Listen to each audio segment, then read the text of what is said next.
most Republicans like to pretend that they want to cut taxes for working people, the poor, working class, but not Rick Scott, by the way.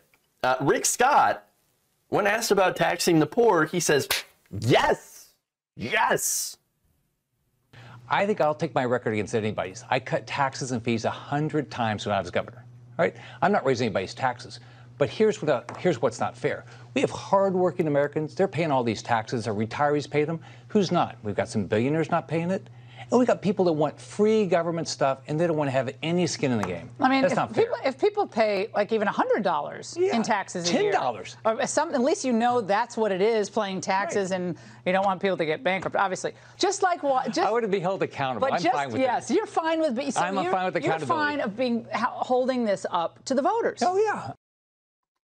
I mean, you know, poor people. I mean, it should pay taxes. I mean, Laura Ingram's like, well, how much could it be, Gregory? $10 for taxes? Seriously. You know, for one, okay, you realize poor people, yes, while many do not pay federal income taxes, they do pay state and local taxes, right? And by the way, the reason that so many people do not pay federal income taxes is because they don't have money. They got no money. They don't make enough to pay federal income taxes. And so, by the way, again, in states that do have local taxes, yes, they usually have to pay that. Sales taxes, gas taxes, all these different taxes, Social Security, Medicare, all these different taxes. And by the way, when you're paying on those things, that adds up. So maybe that $100, $10, hey, look, that might make the difference here between getting back and forth to work that day, that week, in order to make your paycheck. They're so absolutely disconnected from average people. It really is. And so, but understand too, the overall message here from Rick Scott is, oh, look at these poor people. God, they're so lazy.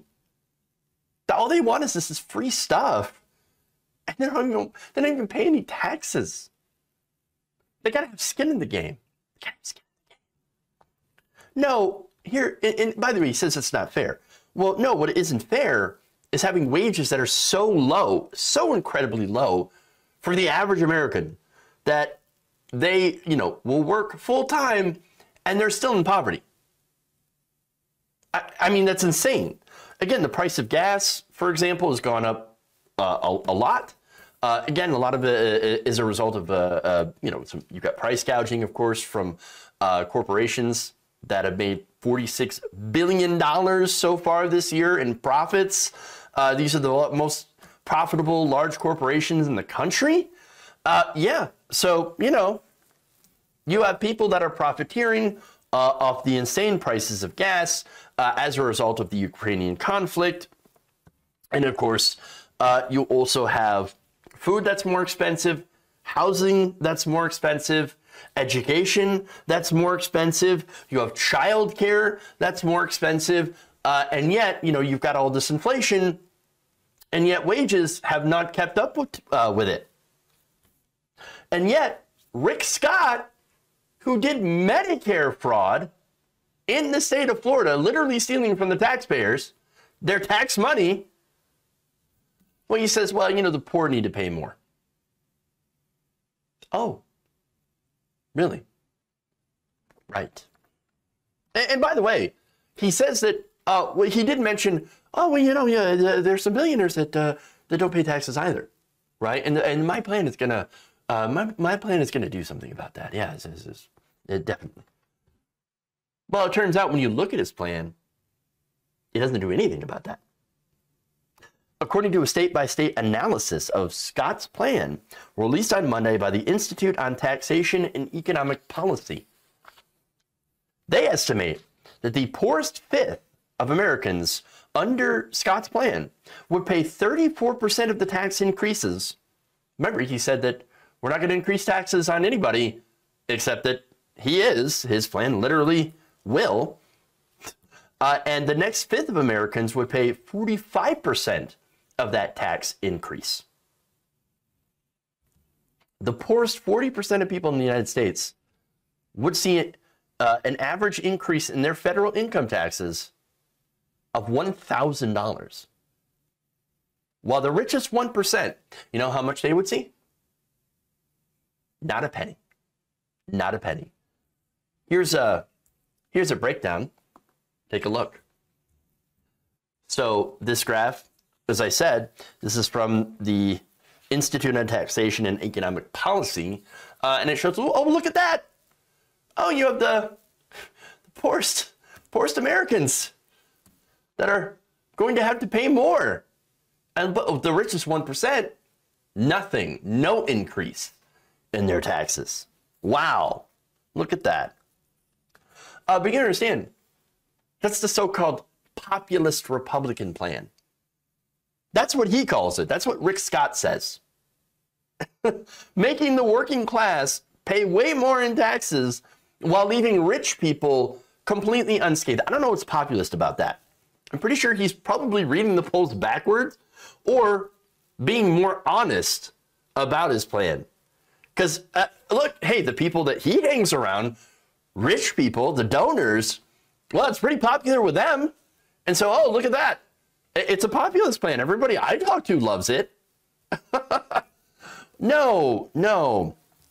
Look, the majority of Americans, average working class people, they actually do want the rich to pay their fair share. But it gets worse, though, because Scott's plan not only would raise taxes on poor people, but it would also sunset all federal legislation after 5 years. That would eliminate Social Security, Medicare, civil rights laws. I don't know what that has to do with any of this. And other measures unless Congress actively votes to reauthorize them. And of course, do you think that that would happen? That Congress would reauthorize this? No, of course not. Now, there is one thing. And by the way, that segment, it led to Laura Ingraham trashing Mitch McConnell. Now, that's kind of interesting because, now look, this guy, Rick Scott, saying, oh, I got the populist plan, right? Now, Mitch McConnell's like, no, this is not a good plan. Now, Republicans, apparently the Republican establishment, would never openly vote for this piece of crap. Why is that?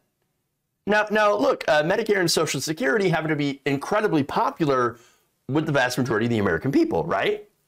Now, that includes Republicans. Republicans, overwhelmingly, Republican voters, I should say, they love these programs, Medicare and Social Security. And so, of course, publicly, the Republican Party has to be like, oh, no, we are in favor of Social Security, and we are going to protect Social Security and Medicare from the Democrats who are trying to cut it. And so, look, both sides are like, oh, yeah, Social Security, the other side's going to cut it. They're all going to get rid of it. In reality, of course, there are some serious issues here with, for example, the cap on Medicare, right? Or the Social Security cap, right? Rich people, once they get to a certain amount of money, they don't have to pay into it anymore. You lift that cap, Social Security becomes solvent for the end of time. But they're not interested in doing that. Now, as far as Democrats are concerned, well, they don't want to expand Medicare to everyone and, do any sort of good reforms like having Medicare for all, for one, but also Medicare expanding to cover, vision, dental, and hearing. And so all of that stuff, all those things are things that we actually do need to do for Medicare. Now, the Democrats, of course, corporate Democrats, they're not in favor of that because they get paid by health insurance companies. The same way as Republicans also get paid by health insurance companies, and those are the biggest donors. And by the way, not just health insurance companies, but also you have hospital groups and you have pharmaceutical companies that give massive amounts of donations to both Democrats and Republicans in order to prevent Medicare from being expanded. And by the way, Republicans also get funded to chip away at Medicare and to chip away at Social Security because Wall Street cannot wait to privatize your retirement. And so understand what the reality is here, okay? Behind closed doors, Republicans are going to do everything they can to try to kill those programs. But what Rick Scott is doing is he's just openly giving away the game. It's both stupid and also incredibly brazen. I mean, look, wanting to tax poor people, leaving rich people alone, and getting rid of these programs that have lifted millions of poor, disabled, and elderly Americans out of poverty, it's not a popular position. But you ask Rick Scott, he says, well, hell yeah. Oh, hell yeah, let's do it. Yeah.